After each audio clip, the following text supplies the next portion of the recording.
Guy Stéphane est passé en interview avant le match France-Portugal et il a parlé de la performance de certains joueurs et notamment de la forme actuelle de Kylian Mbappé. Salut à tous les gars, c'est Azial. Aujourd'hui, on se retrouve pour une nouvelle vidéo. On va revenir sur pas mal de sujets et pas mal d'actu autour de l'équipe de France. Comme j'ai dit dans l'intro, Guy Stéphane, adjoint de Didier Deschamps, est passé en interview avant le match France-Portugal et a parlé de pas mal de choses. Il a parlé d'Antoine Griezmann, il a parlé de Jules Koundé, mais il a aussi parlé de Kylian Mbappé et notamment de sa forme actuelle, on va dire du dispositif dans lequel il joue actuellement. Il a parlé de sa forme, de son niveau de performance, de son masque, de son nez cassé, de son traumatisme. Bref, il a abordé pas mal de sujets. Il y a aussi d'autres actus autour de l'équipe de France dans cette vidéo, donc bien évidemment comme d'habitude, avant que la vidéo commence, je vous invite à mettre votre petit like, c'est ça qui aide la chaîne à se développer petit à petit. Je vous invite à vous abonner, à commenter, partager, ça fait plaisir aussi, partager, n'hésitez pas à partager à vos amis, à vos potes, à vos proches, voilà, vos amis, vos potes. J'ai fait nous pas mes cadeaux,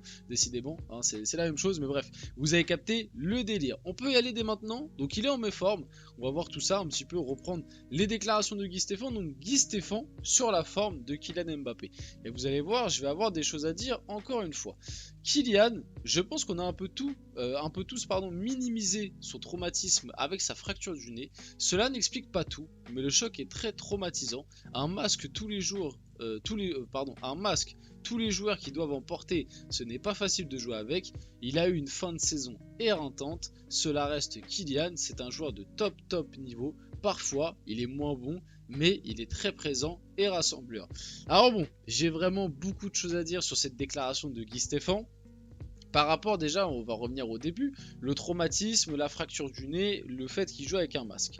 C'est vrai que c'est minimisant, c'est vrai que c'est un truc qui peut impacter ses performances. C'est vrai que du coup, ça peut expliquer peut-être un petit peu son euro, on va dire pour le moment quand même très contrasté. Encore, je suis gentil parce que on rappelle que Kylian Mbappé quand même, c'est censé être pour beaucoup le meilleur joueur du monde. C'est un but sur penalty, très peu de différence dans le jeu, je trouve personnellement. Donc bon, pour le moment, on reste quand même sur notre fin. Après, l'euro n'est pas fini, il peut encore finir en beauté. Et bon, on va dire que le masque le côté fracture du nez, traumatisme, etc., ça peut être une petite explication de tout ça. Maintenant, moi, je veux revenir par rapport à ça. C'est qu'au bout d'un moment, moi, j'en ai marre. J'en ai marre qu'à chaque fois qu'Mbappé est mauvais, qu'à chaque fois que Mbappé passe des périodes quand même assez longues, parce que là Mbappé il est pas mauvais depuis le début de l'Euro, il est pas mauvais depuis 1 ou 2 mois, il est mauvais depuis quasiment 2 ans les gars. Faut se mettre ça dans la tête et faut arrêter et faut élever notre niveau d'exigence pour Kylian Mbappé. Moi je suis désolé.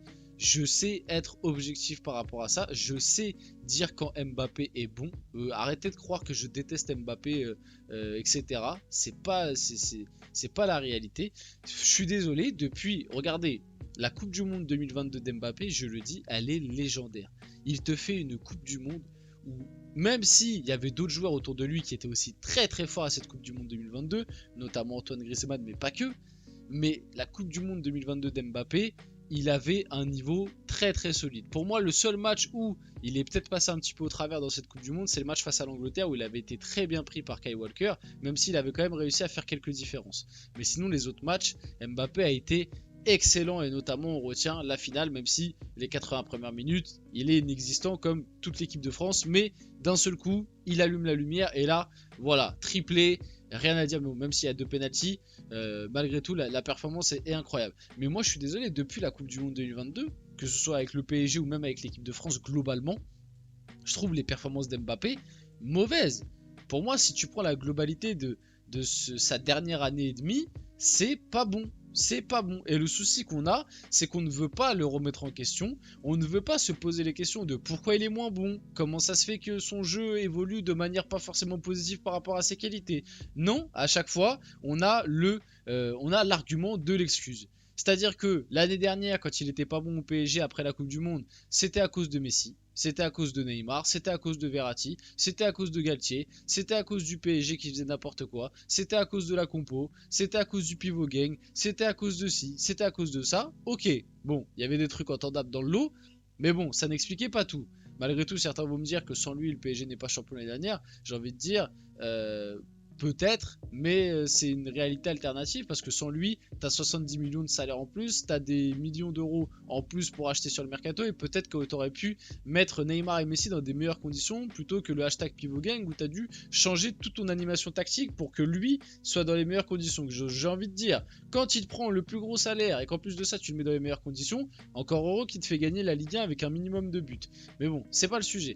Et là, cette année au PSG, alors bon, ok, on va encore me dire oui, mais il a mal été géré par le PSG, oui, mais il y a le loft, oui, mais il a été mis sur le banc par Enrique, oui, mais Nasser, etc.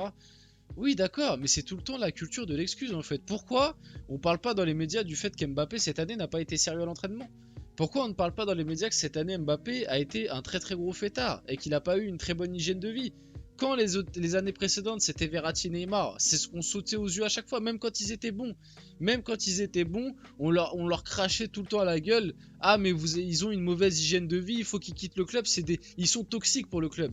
Pourquoi cette année on n'a pas aussi parlé, tu vois, même plus globalement de la gestion de la gestion de sa fin d'histoire avec le PSG qui peut-être aussi entraîne un niveau de performance qui est moins bon. Il y a toutes ces choses-là. Moi, je suis désolé dans cette histoire. Il n'y a pas de blanc, il n'y a pas de noir. Tout est gris. Et pour moi, Mbappé est en grande partie aussi responsable de comment s'est terminée cette histoire et de pourquoi c'est allé aussi loin dans la débilité du côté du PSG et de lui. Le PSG est responsable. On le dit à chaque fois, mais ça, vous voulez pas l'entendre parce qu'à chaque fois, vous nous dites oui, mais vous dites le PSG c'est responsable et après vous parlez 150 ans d'Mbappé. Bon, en même temps, Nasser Al-Khelaifi il est pas sur le terrain. Je suis désolé, Nasser Al-Khelaifi, je vais pas commenter ses choix sur le terrain. Il joue pas. Donc, à part dire que la gestion du club, la gestion du PSG est mauvaise, et à part dire que Nasser Al-Khelaifi a fait n'importe quoi avec Mbappé, qu'est-ce que vous voulez que je vous dise de plus? Je vais pas dire Nasser Al-Khelaifi, il a loupé son passement de jambe, il a été dégueulasse et il marque que des pénaltys, et sinon, il fait des matchs de merde dans le jeu. Alors que Mbappé, bah, je peux dire ça parce que je les vois les matchs. Mbappé, ça reste un joueur de foot. Et moi, principalement, je parle de foot. Je suis pas là à faire les bilans comptables du club, à dire que Nasser Al-Khelaifi, il a mal géré ci, il a mal géré ça. On le dit, mais je peux pas plus développer que ça. Je suis pas au sein du club, je travaille pas avec lui. Qu'est-ce que vous voulez que je vous dise de plus à part dire que la prolongation en 2022 c'était stupide, que les pressions présidentielles c'était stupide et c'est pas normal ce qu'il y a eu. Ça, on le dit, mais vous voulez qu'on dise quoi de plus? Vous voulez que je vous dise que Nasser Al-Khelaifi il a loupé la demi-finale contre Dortmund? Bah non, bah c'est Mbappé qui l'a loupé parce que c'est lui qui était sur le terrain.